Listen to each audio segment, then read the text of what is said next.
Hey guys, it's Mike from Craft Beer Storm, your host and also founder brewer at Beara Brewing Company in Portsmouth, New Hampshire, glorious Portsmouth, New Hampshire.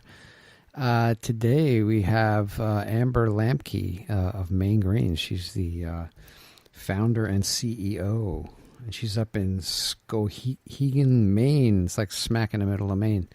But grain is, an essential element of beer.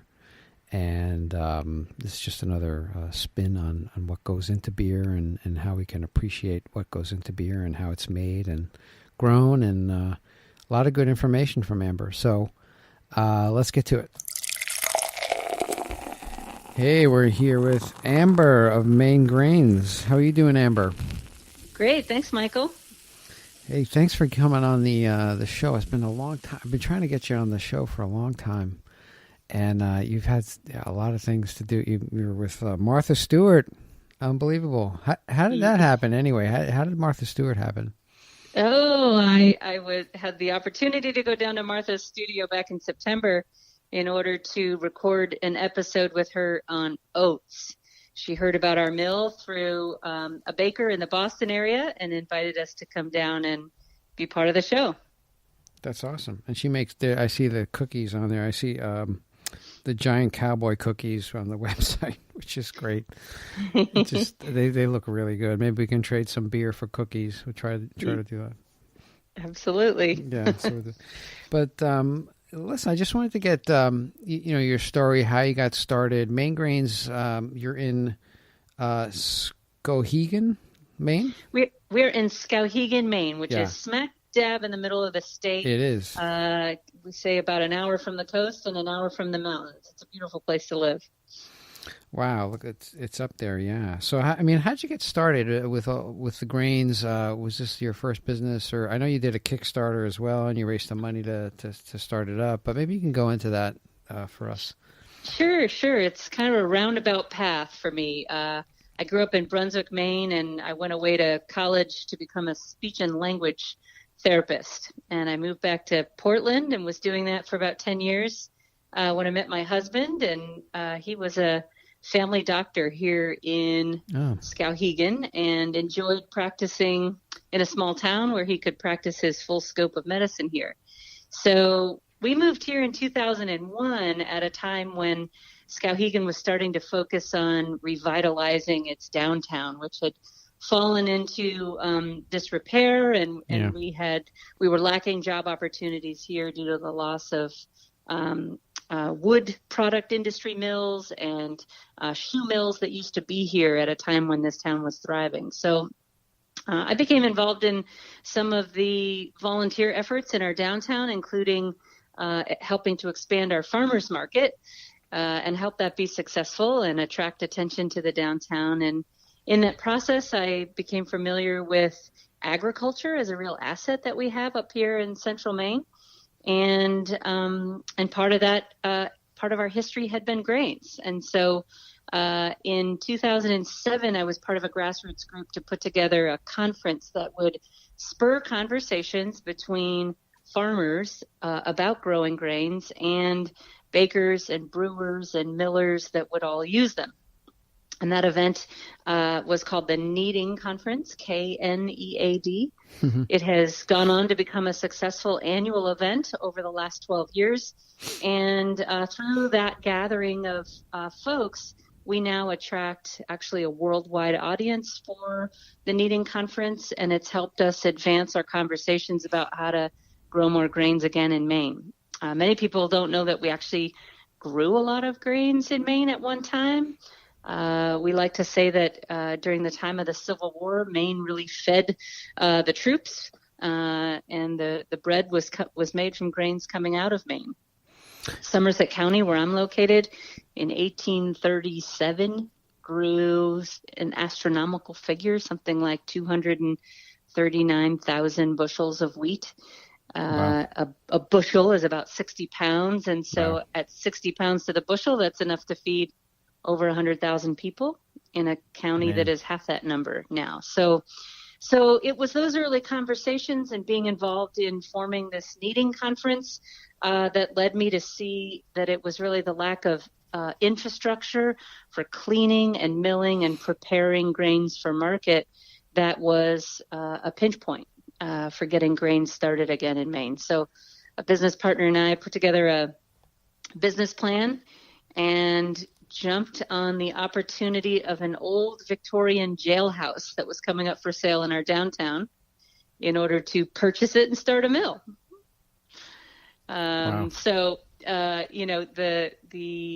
the mill project has really led to us being able to accomplish a lot of different things, from revitalizing a building and repurposing it in our downtown to setting up the infrastructure that makes it possible for Maine and even, farmers in the Northeast to grow grains for us that we can clean, dehull, process into stone milled flour. We can flake grains for brewers. Mm-hmm. We can sell whole grain berries that are clean to bakeries that want to mill their own flour in their bakeries. And so we've now been in business we're in our 7th year, and we distribute grains from pretty much Maine to New York City throughout the Northeast to bakers, brewers, and chefs that are looking to source grains locally. Yeah, I like the local thing. We try to do local as well. We use local honey in our beer and maple syrup. And, I think I've used some of your grains too. You gave me a sample. I talked to Daryl, and I think he gave us a bag of flaked wheat, I believe it was. And, yeah, the beer is very good. I got to get more of that. But so I think you don't do any roasting there or anything, right? It's just you take grain. Do you do a barley as well, or is it just oats and wheat? Or so our business was really set up to initially serve bakers primarily, and right out of the gates, it was a surprise to us that our rolled oats were so popular, not only for bakers and cooks and home cooks, but for breweries. And so you're right. We don't do any malting or sprouting of grains in our facility. We process raw grains, so they're all processed in a dry process. The revitalization of Maine's grain economy has also brought about the opening of 2 new malt houses in Maine. So we have Maine Malt House up in Mapleton, Maine, and we also have Blue Ox Malt House in Central Maine. Both of those companies are taking Maine-grown grains and sprouting them, malting them. And as many brewers know, the malt is actually the primary ingredient in beer because that sprouting process mobilizes the sugars and enzymes in order to make them readily available for the fermentation process. right. But the grains that we're selling to breweries are actually, they would be called raw grains, so unprocessed. And that comprises anywhere from 10% to, sometimes a higher percentage of a beer's recipe. And they play well to add color and flavor and texture, and brewers tell us even mouthfeel and foam to a beer. Right. So the oats are great in stouts. We sell wheat berries for Saison style beers. And the fact that our grains haven't been heat treated means that some of those live enzymes and microbes that are on the grains themselves actually lend themselves to some of these farmhouse style ales where you harvest the natural yeast available on the grain. Wow, right. You can use the natural grains in the farmhouse ales like they did, hundreds of years ago, right? I mean, they didn't have any GMOs or any kind of processes like that. But now your farmers, are they all organic, or how does that work? Well, we are a certified organic mill, and the reason why we decided to start an organic mill is because many of the farmers that are prepared to begin trying to grow grains in Maine are dairy farms and potato farms. And in Skowhegan, we are in the densest belt of dairy farms in the state. Wow. And some of those farms, at the same time that we were starting the kneading conference, were beginning to grow grains to offset the expense of having to buy organic straw from out of state. So not only, when you grow grains, not only do you have the grain head itself that you could use for animal feed or food or seed, but you have the straw, which is a valuable resource on the farm. So if you're an organic dairy, you need that organic straw for the bedding in your barns because if the cows ingest that, it flows through to the milk. And the need to purchase in organic straw out of off your farm actually impacts the whole economy of your dairy farming operation. So we were originally partnering with some of these local dairies to buy grain from them. And as we know in the organic sector, not just in organic foods, but organic products of all kinds, the consumption of organic products is on the rise across geography, demographic, socioeconomic level. We know that the market is demanding more organic products. So we went that route. So our mill is certified organic by the Maine Organic Farmer and Gardeners Association. We do also work with Maine farms that are trying to transition or open up new lands so that they can grow organic grains. And we're also, willing to work with those farms that are in transition, growing without chemicals, but not yet certified. Right. And I was talking to Jason Perkins at Allagash. Yes. And he says he knows you. And he was talking about I didn't realize about growing, grain in Maine, but sometimes you have to plant potatoes, like you switch on and off, I think, because there's different nutrients that are extracted, I believe. That's right. Yep. So in farming, whatever plant you're growing needs different things from the soil to feed the plant. And grains, for example, feed heavily on nitrogen in the soil. So you don't want to do that year after year in the same patch of soil. You want to rotate the fields that you're growing grains on, and you want to alternate with plants that are going to fix nitrogen back into the soil, like legumes. Legumes would be your dry beans, your soybeans, or even plants like clover will help fix nitrogen in the soil after a grain crop. Grains have also been used for ages as a natural way to control perennial weeds on the farm. So before we had chemicals to kill weeds, we grew things like oats, and we cover cropped with rye in order to choke out any perennial weed problem. And then you can return those grasses back into the soil to add carbon and water holding potential to the soil, which just improves the soil health and the overall longevity of your farm. So Maine's potato farmers, for example, are some of those farmers that need to rotate out of potatoes, and oats have culturally and historically been a common crop in rotation with those potato farms. Right. I mean, that's what they did, I don't know, hundreds of years ago. They rotated the crops in fields. It was kind of a common practice, because they don't have these pesticides and stuff like that. So that's kind of, you're getting back to basics and making delicious stuff. But I love organic stuff too. It just tastes so much better, Yeah, well, and I often am asked the tough question of why are local grains more expensive, and why should we buy them if they're more expensive? Shouldn't we support an economy of scale that makes it cheaper to grow it in the plains of the Midwest? And, really the argument that I present is that without grain production on our farms, we lose these other resources and these other reasons for growing grains. So, we lose straw, we lose the organic weed management practices, we lose the carbon that is good for the soil for holding water and nutrients when we return grasses into the soil. So when we export those benefits to other places, we lose them here. And so there is a whole ecosystem around grain production that is coming back to Maine thanks to the farms that are starting to grow for us.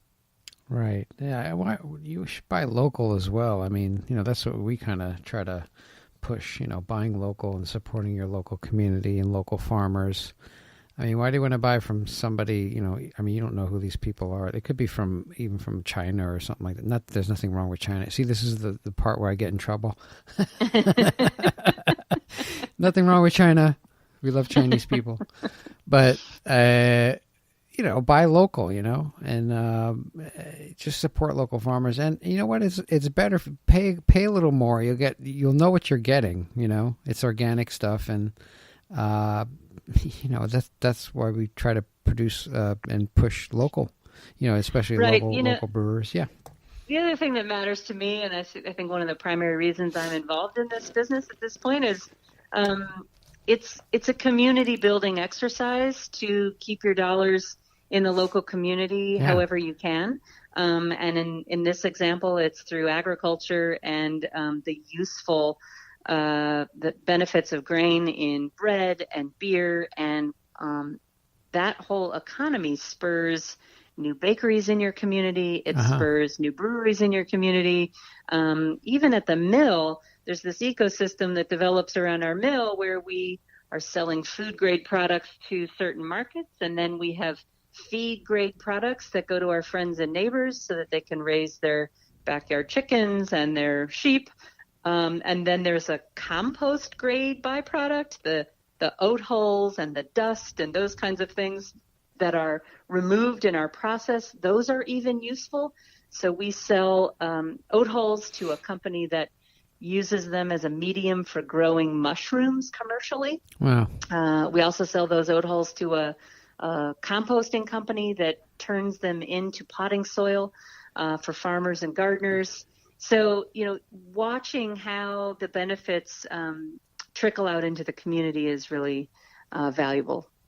Absolutely. And you're using all the byproducts as well, and using either selling them to companies that are using them for their products, and you're not wasting pretty much anything. And I'm not sure if there's any waste, or is there any waste? I don't know. We don't. We use all parts of the grain in the end, right down to the dust that comes out of our dust collector. We actually work with a farmer who raises wild boar on a farm that he has, and so he distributes the flour dust into his fields where the pigs can root around in it. So even that is useful. Wow. It's kind of like, you're just getting back to basics. I saw, I'm Italian, but like the Sicilians, they'll take an animal and they'll kill it. They just won't eat the meat. They'll eat everything. They'll eat everything on it. They don't waste anything, and it's kind of the same thing with your process, and it's being reintroduced into the earth, and it uses it's great stuff. And there is an explosion of breweries in Maine. I don't know how many breweries there are in Maine, but they do need a lot of grain. I know in New Hampshire, I think it's all 90 plus. When I started, it was like 20, and then it just exploded over the past 5 years. It's like quadrupled.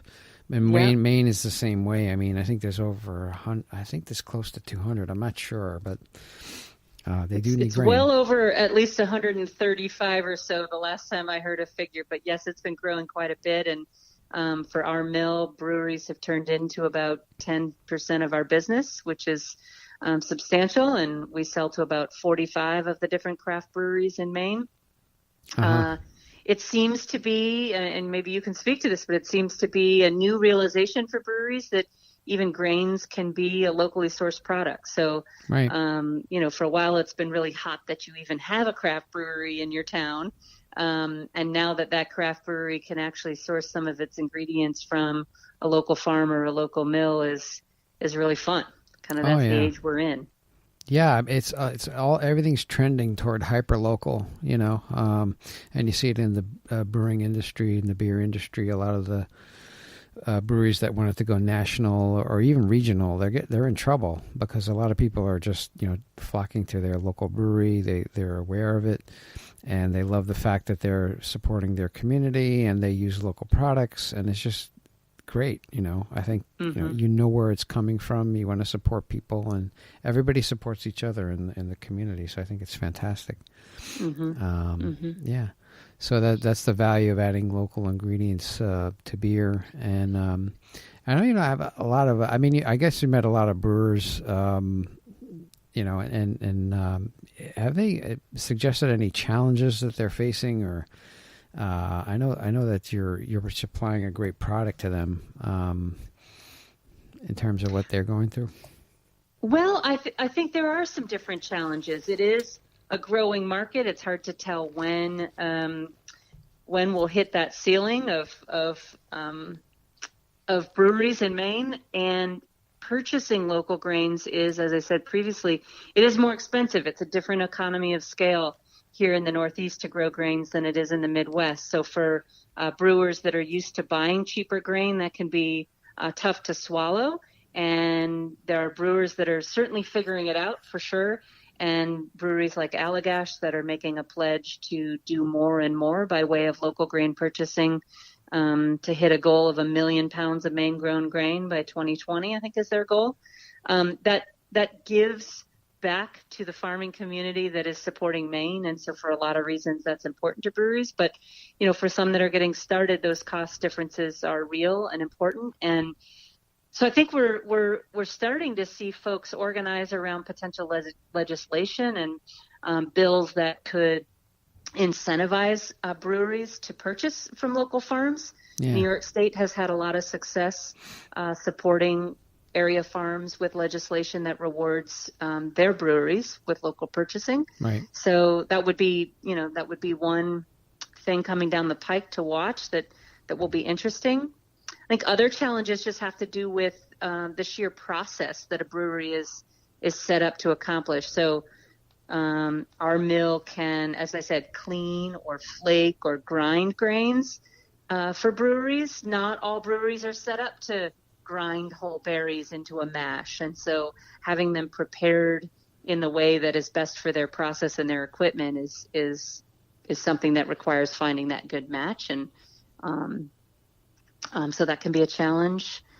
I think the big question a lot of us have is, will there be collaboration and merging between breweries at some point when there get to be so many? And I'm not sure the answer to that.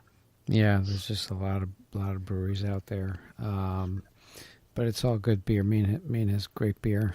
We're certainly seeing, perhaps people who were historically wine drinkers turning to craft beer now as a special thing to have when they go out to eat for dinner, or when you take a gift to your friend's house. You might take craft beer now instead of a bottle of wine, and right. I think that's pretty great. Well, that's what we're trying to push too, and I'm trying to organize some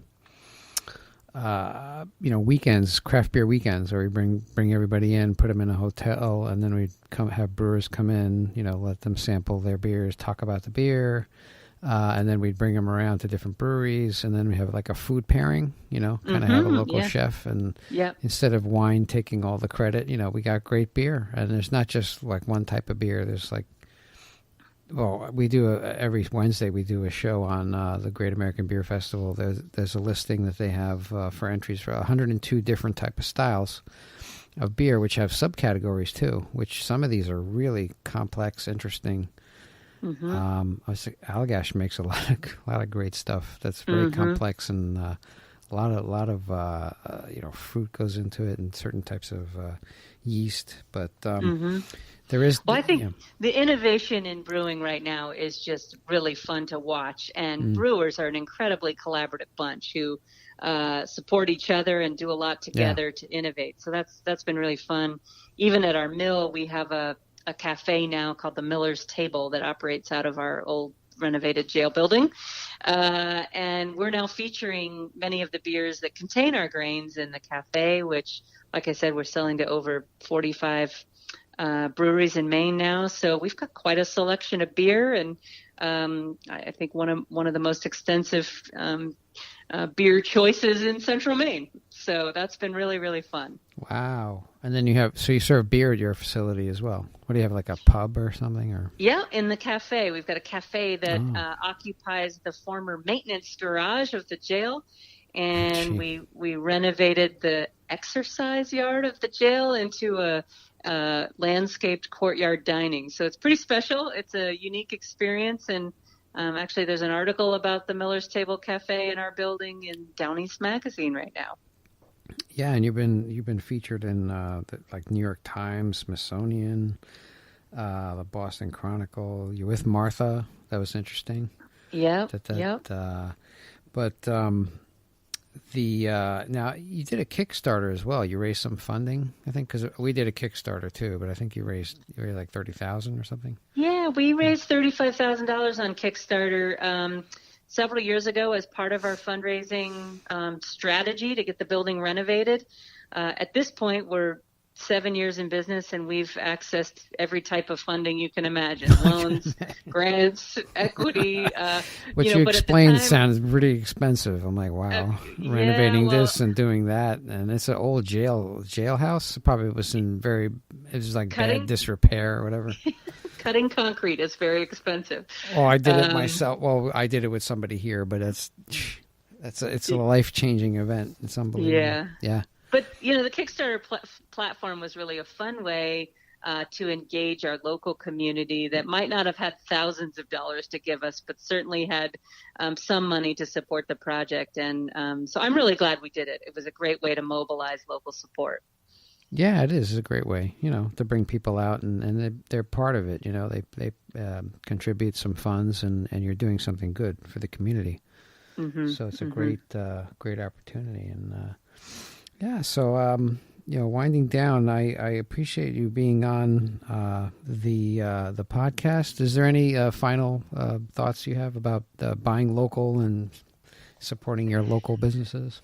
Well, I would just say one thing that I think is really exciting, we'll know more in the next 5 or 10 years, but as the science and research gets better on fermentation and grains and different grain varietals out there in the biodiversity of the grain world, we're going to know more about how the microbes and fermentation of basic foods like bread and beer contribute to our health and the health of the soil.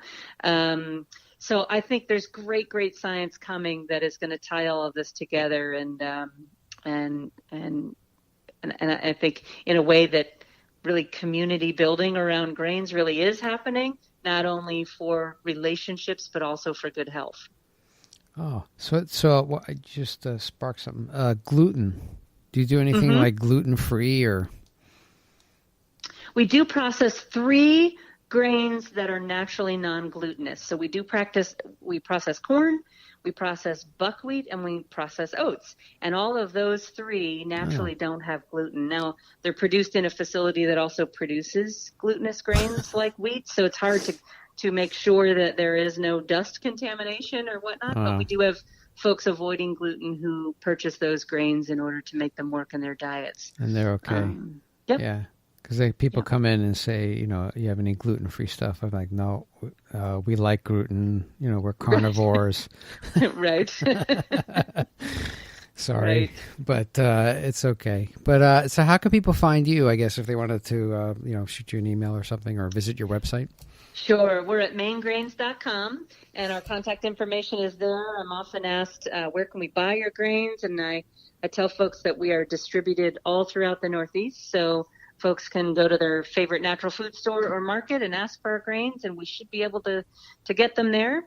We are located in Skowhegan. We offer free tours, and those tour dates are listed on our website. So we encourage folks to make the drive to Skowhegan if they have the time. Come enjoy lunch at the cafe. And Skowhegan also is home to the New Balance factory outlet and the oldest continuously running state fair in the nation. So there's other things to do in the Skowhegan area. They can come to our kneading conference and artisan bread fair in July if they're so inclined. So please do come visit.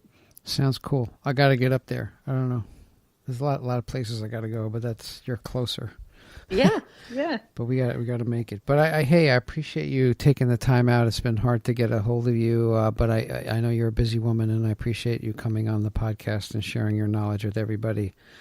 Sure thing. Thanks so much, Michael. It's been great. So I appreciate you. Thank you. Thank you. All right.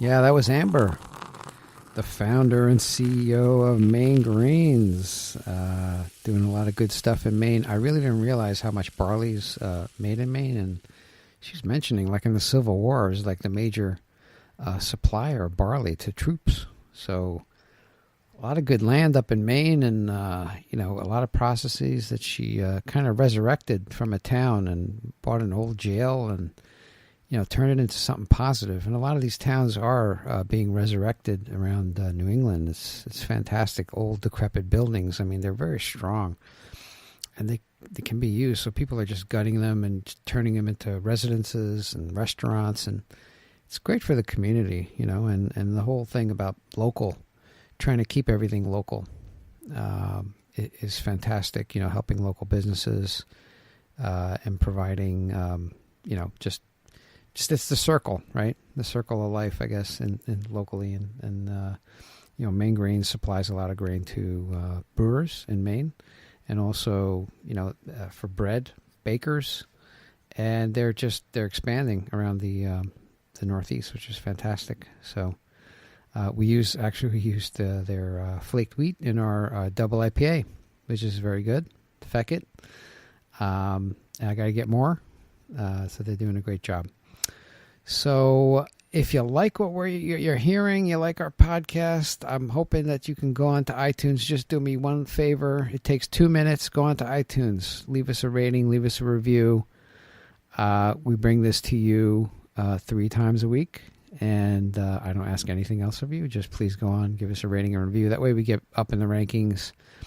It's pretty ridiculous. There's, beer podcasts out there. They haven't put anything out since 1900. So like 2015, and they're still ranking. All right, come on, give me a break.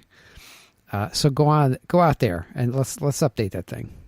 Get us up in the rankings. And I would appreciate that. And tell a friend, tell 10 friends. Also, I'm running the New York City Marathon. I set up a webpage for donations. If you could do me a big favor, just go on to it. Give whatever, $20, $50. I got to raise $3,200 for the American Cancer Society because they got me into the New York City Marathon, but I multiplied it by 10, so we're aiming for $32,000. Why not? I have 234 days to do this. So, hey, we're going to make our best effort, and we'll see what happens. But that's all I have for you today. And thank you for listening. And we will see you on Wednesday. We have beer styles. So we go down the Great American Beer Festival list of beer styles. And there's about 102 of them. And then they have subcategories. So we go through each one. And then on Fridays, we do Craft Brew News. So we bring you 3 episodes a week. Go on iTunes. Give us a rating and review. All right. Love you guys. Talk to you soon.